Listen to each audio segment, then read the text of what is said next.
Hello అందరికీ welcome back to Anu KR vlogs. నేను మీ అనురాధ. ఈరోజు మన ఛానల్లో రెసిపీ వచ్చేసి ఇడ్లీ పిండితో పునుగులు ఏ విధంగా ప్రిపేర్ చేయాలో చూపించబోతున్నాను.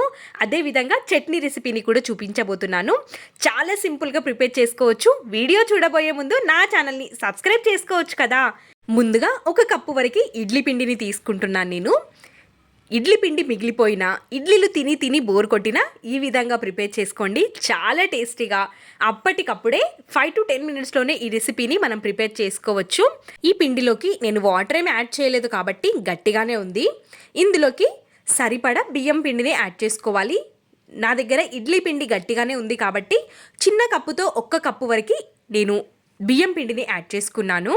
1 కప్పు వరకు సన్నగా తరుక్కున్న ఆనియన్స్, 1 ఇంచు అల్లంని చిన్న చిన్న ముక్కలుగా కట్ చేసుకొని వేసుకోవాలి. ఒక 3-4 పచ్చిమిర్చిని కూడా సన్నగా తరుక్కొని వేసుకుంటున్నాను.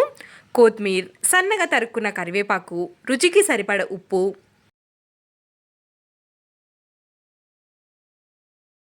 ఒక స్పూన్ వరకు వాముని తీసుకొని అరిచేతిలో వేసుకొని నలుపుకొని వేసుకోవాలి.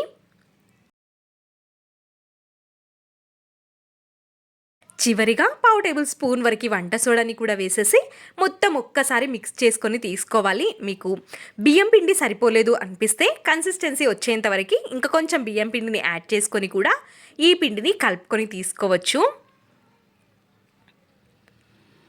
పిండి చూస్తున్నారు కదా, మనం పునుగులు వేయడానికి అనుకూలంగా ఉండే విధంగా పిండిని కలుపుకొని తీసుకోవాలి. కొంచెం చేతిని తడి చేసుకుంటూ పునుగులు వేసుకున్నామంటే పర్ఫెక్ట్ షేప్లో వస్తాయి పునుగులు అనేవి. పిండిని కలిపేసుకొని మూతని కవర్ చేసి కొద్దిసేపు పక్కన ఉంచుకుందాం. ఆలోపు చట్నీ రెసిపీని చూసేద్దాం. ఇడ్లీలోకైనా పునుగుల్లోకైనా ఈ చట్నీ పర్ఫెక్ట్గా సెట్ అవుతుంది. పుట్నాల పప్పు పల్లీలతోనే సింపుల్గా ప్రిపేర్ చేసుకున్న చట్నీ టేస్ట్ అనేది చాలా బాగుంటుంది. ముందుగా ఒక కడాయిని స్టవ్ పైకి పెట్టేసుకొని 1 కప్పు వరకు పుట్నాలని వేసుకుంటున్నాను. పుట్నాలని కొంచెం లైట్గా ఫ్రై చేసుకొని తీసుకోవాలి. పుట్నాలు ఫ్రై అయిపోయిన తర్వాత ఒక ప్యాన్లోకి తీసేసుకొని అదే ప్యాన్లోకి 1 కప్పు వరకు పల్లీలని వేసుకొని కూడా వేయించుకోవాలి. స్టవ్ ఫ్లేమ్ అనేది లోలో పెట్టేసుకొని వేయించుకున్నామంటే గింజ లోపల వరకు వేగి మంచిగా రుచిగా వస్తాయి.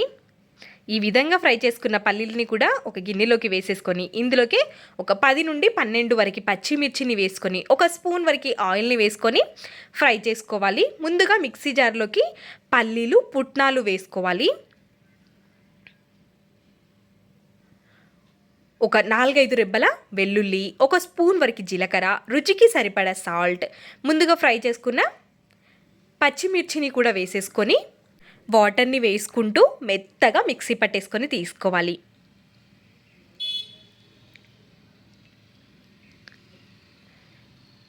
ఈ విధంగా ఇందులోకి కొద్దిగా వాటర్ని వేసుకొని ఒక గిన్నెలోకి వేసేసుకొని పోపు పెట్టుకుంటే సరిపోతుంది.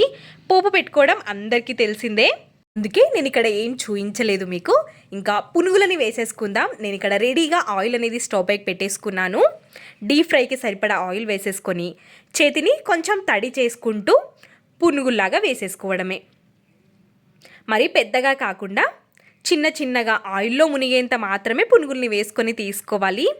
పునుగులని మనం హై ఫ్లేమ్లో పెట్టుకొని వేయించుకోవడం కంటే లో టు మీడియం ఫ్లేమ్లోనే పెట్టుకొని మంచిగా వేయించుకొని తీసుకోవాలి. అప్పుడే లోపల వరకు వేగి రుచిగా ఉంటాయి.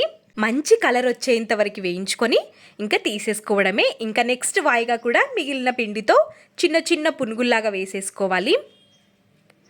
కడాయి అనేది మందంగా ఉంటే మనం హై ఫ్లేమ్లో పెట్టాల్సిన అవసరం లేదు. ఆయిల్ ఒక్కసారి మంచిగా వేడిగా అయిపోయిన తర్వాత మీడియం ఫ్లేమ్లో పెట్టేసుకొని చివరి వరకు కూడా పునుగుల్ని వేయించుకొని తీసుకోవచ్చు. అన్నింటినీ వేసేసుకొని సర్వింగ్ ప్లేట్లోకి సర్వ్ చేసుకుంటే నేను చూయించిన చట్నీతో కమ్మగా తినేయొచ్చు. చాలా చాలా బాగుంటుంది. బ్రేక్ఫాస్ట్గా అయినా డిన్నర్గా అయినా ఈ రెసిపీని ట్రై చేయండి, మీకు కూడా తప్పకుండా నచ్చుతుంది. ఒకటి విరిచి చూపిస్తాను, చూసేయండి. ఎంత సాఫ్ట్గా ఉన్నాయో, పైన క్రిస్పీగా లోపల కొంచెం సాఫ్ట్గా చాలా బాగుంటాయి. నేను యూజ్ చేసిన కడాయి చాలా బాగుంది, మందంగా. మీకు కావాలి అనుకుంటే వీడియో కింద లింక్స్ ఇస్తాను, మీరు కూడా పర్చేస్ చేయొచ్చు. చాలా బాగుంది, మందంగా. ఒక్కసారి స్టవ్ పైకి పెట్టి వేడిగా అయిందంటే చాలా సేపటి వరకు వేడిగా ఉంటుంది. సింపుల్గా ప్రిపేర్ చేసుకోవచ్చు, గ్యాస్ వేస్ట్ అవ్వకుండా ఉంటుంది. నచ్చితే తప్పకుండా పర్చేస్ చేయండి, మీకు కూడా నచ్చుతుంది.